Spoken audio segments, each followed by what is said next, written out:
যারা WBP, MTS এবং SSC জিডির preparation নিচ্ছ তারা এই প্রোফাইলটিকে ফলো করে রাখো ফর ইওর বেটার রেজাল্ট। এবং লাইক, কমেন্ট এবং শেয়ার করতে ভুলো না। আমি তোমাদেরকে আজকে শেখাবো প্রিভিয়াস পেপার থেকে নেওয়া গুরুত্বপূর্ণ কোশ্চেন এবং তার অ্যানালিসিস উইথ ট্রিক্স, কিভাবে দেখা মাত্র এক্সামে কোশ্চেন ওড়াবে তার কৌশল আজকে আমি শেখাবো। আজকে ডে 6 ক্লাস। আগেরগুলি যারা দেখোনি তারা অবশ্যই ধারাবাহিকভাবে দেখতে থাকো, তাহলে কিন্তু ইংলিশ নিয়ে তোমাদের আর কোনো প্রবলেম থাকবে না। তাহলে আজকের কোশ্চেনটি দেখো, we all will be shipped to our new house next month। এই যে এই সেন্টেন্সটি রয়েছে এখানে এররটি কোথায় আছে দেখা মাত্র আমরা সলভ করব। দেখো, যখনই দেখবে সেন্টেন্সে উইল বি রয়েছে এবং দেখবে যে V1 লেখা আছে, জানবে যে ওটি V1 নয়, হবে V3। উইল বির পরে আমরা কি বসাবো? উইল বি প্লাস ভার্বের থার্ড ফর্ম। তাহলে এখানে শিফট নয়, আমাদের লিখতে হবে SHIFTED, শিফটেড। তাহলে কি হবে? We all will be shifted to our new house next month. তাহলে উইল বি দেখা মাত্র তোমরা কি করবে? ভার্বের থার্ড ফর্ম বসাবে, কখনোই ফার্স্ট ফর্ম নয়। উইল বি, শ্যাল বি এগুলির পর কিন্তু ভার্বের থার্ড ফর্ম লিখবে। দেখে নেব পরের question. This experiments had been going on since several months. এর আগের ক্লাসগুলিতেও আমি শিখিয়েছিলাম যে কখন আমরা সিন্স ব্যবহার করব এবং কখন ফর ব্যবহার করব।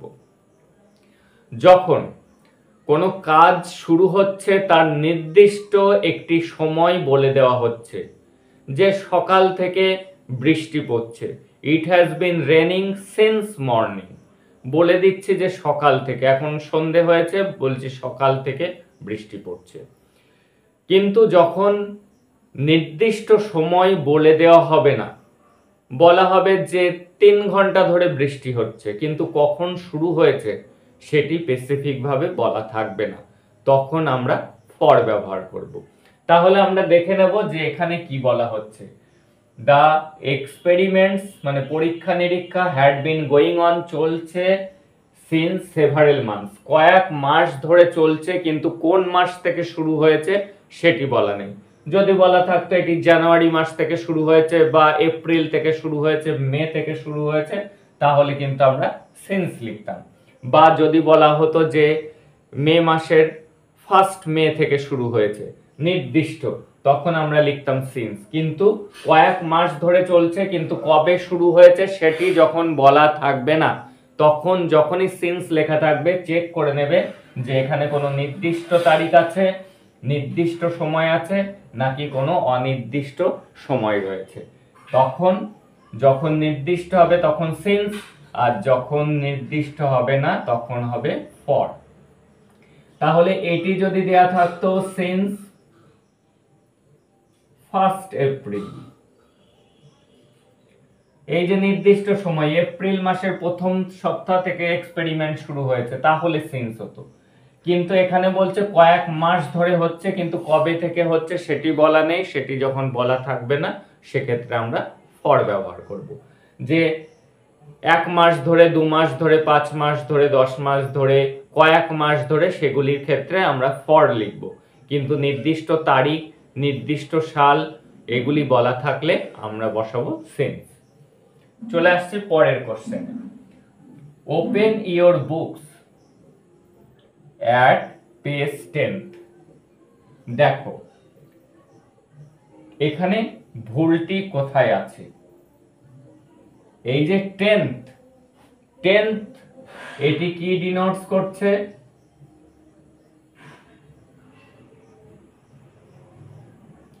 পজিশন। আর 10 ডিনোটস নাম্বার। যখন আমরা 10 বলবো 10, সেটি কিন্তু একটা সংখ্যা বোঝাবে, কিন্তু যখন আমরা 10th বলবো সেটি কিন্তু পজিশন বলবে। দশম স্থান অধিকার করেছে, প্রথম স্থান অধিকার করেছে। First, second, third, fourth, fifth, six, seventh, eight, nine, 10 এগুলি হলো পজিশন। কিন্তু 1 2 3 4 5 6 7 8 9 10 এটি কি? এটি কিন্তু সংখ্যা। এখানে কি বলছে যে open your book at page 10, এখানে কিন্তু সংখ্যা বলছে, 10 নাম্বার পাতাটি বের করতে বলছে, সেজন্য 10 হবে, 10th হবে না। 10th যখন পজিশন বোঝাবে তখন আমরা 10th লিখব, আর যখন সংখ্যা অর্থাৎ নাম্বার বোঝাবে তখন আমরা 10 লিখব। এইবার লাস্ট কোশ্চেন দেখো, you should tell this children to complete their project himself. You should, মনে রাখবে যে এই শুড তারপরে ভার্বের ফার্স্ট ফর্ম বসে, এখানে শুডের পরে ফার্স্ট ফর্ম টেল আছে, তার মানে সঠিক আছে। দিস চিলড্রেন, চিলড্রেন প্লুরাল, তার আগে দিস THIS দিস নয়, THESE দিস বসে, এবং এটিও কিন্তু ঠিক আছে। টু, এই টু এর পরে ইনফিনিটিভ ভার্বের ফার্স্ট ফর্ম বসে, তাহলে এখানেও ঠিক আছে। যেহেতু চিলড্রেন একের অধিক, সেই জন্য তার পরিবর্তে হিজ নয়, বসে দেয়ার, এবং তাদের যেহেতু তারা অনেকজন, তাই তাদের প্রজেক্টও কিন্তু প্লুরাল হবে, প্রজেক্টস রয়েছে, তাহলে ওখানেও কিন্তু ঠিক রয়েছে। তাহলে লাস্টের পার্ট দেখব হিমসেলফ আছে। এই যে চিলড্রেন, এটি প্লুরাল, অনেকজনকে বুঝিয়েছে, তার জন্য কি বসানো হয়েছে? পসেসিভ প্রোনাউন দেয়ার। তাহলে দেয়ার প্রজেক্ট হিমসেলফ নয়, হবে দেমসেলফ। দে থেকে হবে দেমসেলফ। এই যে আই থাকলে হবে মাইসেলফ। আমি আমার কাজটি নিজেই করেছি, সেক্ষেত্রে কিন্তু মাইসেলফ বসাতে হবে, নিজেই কথার অর্থ। উই থাকলে হবে আওয়ার সেলফস, প্লুরালে কিন্তু সেলফস হয়। দে থাকলে দেম সেলফস। হি থাকলে হিম সেলফ, আর শি থাকলে হার সেলফ। তাহলে বোঝা গেল এখানে যেহেতু প্লুরাল রয়েছে, তাই এখানে দেমসেলফস হলো। যদি এখানে থাকতো you should tell this child, যদি চিলড্রেন না দিয়ে যদি এখানটায় দিয়ে দিত দিস চাইল্ড, তারপরে হতো টু কমপ্লিট, তখন কিন্তু এখানে দেয়ার হতো না। যখনই এখানে চাইল্ড চলে আসবে, এখানে তখন হতো হিজ, তখন হতো প্রজেক্ট, তখন কিন্তু প্রজেক্টস হতো না, আর তখন হতো হিমসেলফ। তাহলে বোঝাতে পারলাম কখন হিমসেলফ হবে? যদি নাউনটি একটি হয়, একজনকে বোঝায় অর্থাৎ সিঙ্গুলার হয়, সেক্ষেত্রে কিন্তু হিমসেলফ হবে। যদি নাউনটি প্লুরাল হয়, সেক্ষেত্রে কিন্তু দেমসেলফস হবে। এছাড়াও আমাদের জেনে রাখতে হবে আয়ের সাথে কি বসে? মাইসেলফ, হি থাকলে হিমসেলফ, শি থাকলে হারসেলফ, উই থাকলে আওয়ারসেলফস, দেম থাকলে দেমসেলফস। এই ছিল আজকের গুরুত্বপূর্ণ কোশ্চেন অ্যানালিসিস, এবং এরপর আশা করি যে তোমাদের আর ভুল হবে না। উইল বি, শ্যাল বির পরে ভার্বের থার্ড ফর্ম, কখনোই ফার্স্ট ফর্ম নয়। তারপরে সিন্স কখন হবে? সিন্স হবে যখন নির্দিষ্ট সময় শুরু হয়েছে, সেই শুরুর টাইমটি বলা আছে, তখন হবে সিন্স। কিন্তু যখন 1 ঘন্টা 2 ঘন্টা, 1 মাস 2 মাস 5 মাস, কয়েক বছর, 5 বছর 10 বছর, সেক্ষেত্রে হবে ফর। আর কি শিখলাম?